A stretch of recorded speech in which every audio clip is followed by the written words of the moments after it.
hello, everybody. Hi. Hello. It's a little Ojibwe for you.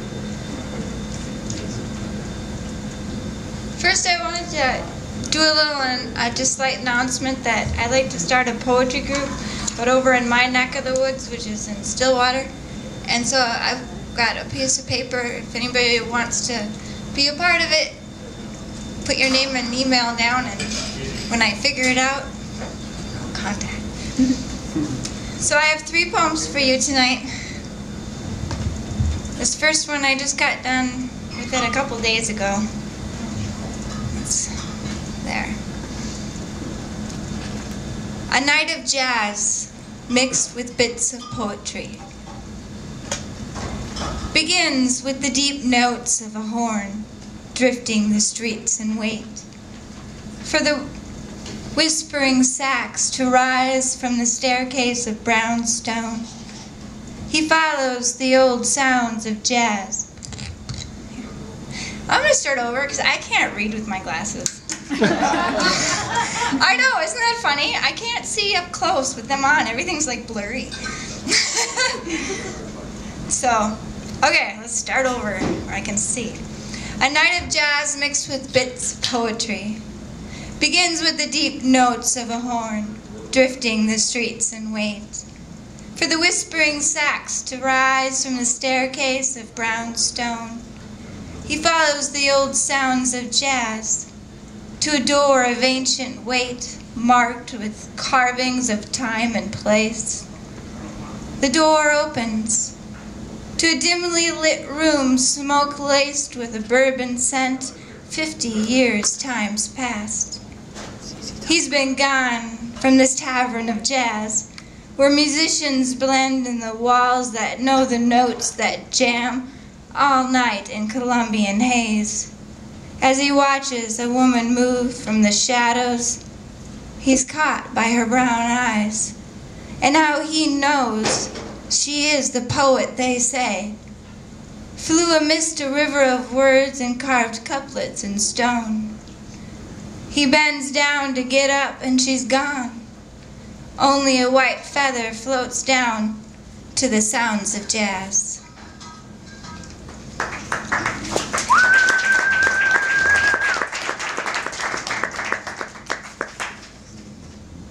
This one's a little deep.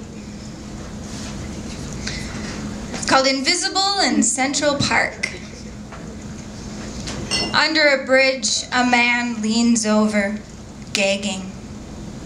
From the unbearable stench rising from his own filth and grime, lost in the mucks of thought, he doesn't notice the woman running full speed towards him, or that she rounds the corner and looks over the edge, blind to the world around.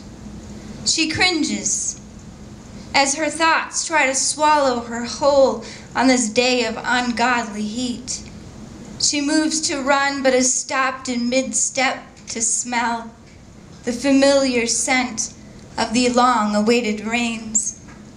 With that, the sky cracks open, down comes the rain, and the man begins to dance, turning in circles, flinging clothes off with every spin.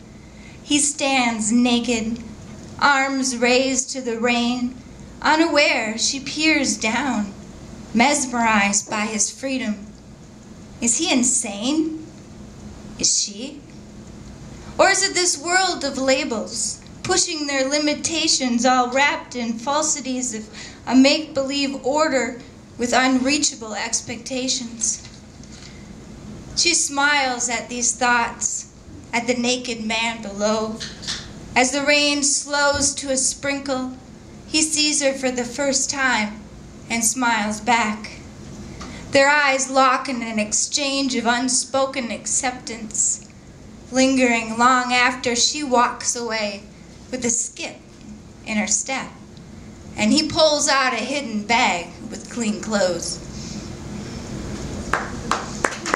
Woo!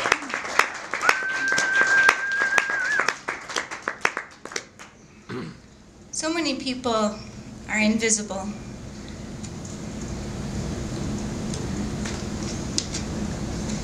From the elderly to the depressed to the homeless to the disabled.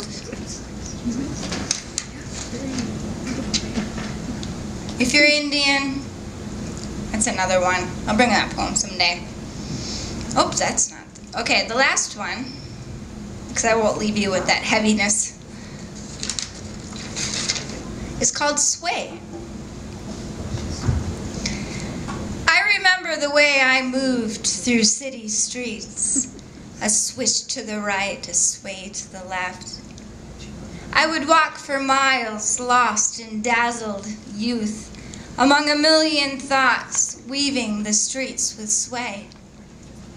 I never thought about my steps or where I was going.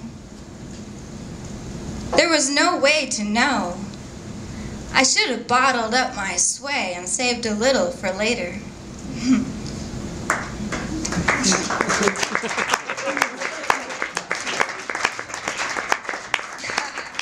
Thank you.